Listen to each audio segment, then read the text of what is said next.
welcome. Today in front of me Realme C25Y and I'll show you how to activate Google Assistant on this device. So first you should go to the Google folder and tap on the Google application.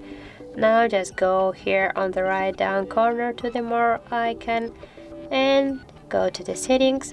Now as can you see, we got here the Google Assistant settings. Tap here and scroll down to the general options. Go there now, and as can you see, we got here the Google Assistant switcher. Just tap on the switcher and confirm to turn on, and as can you see right now, our Google Assistant is activated. So that's how it looks. If you found this video helpful, leave like, comment and subscribe our channel.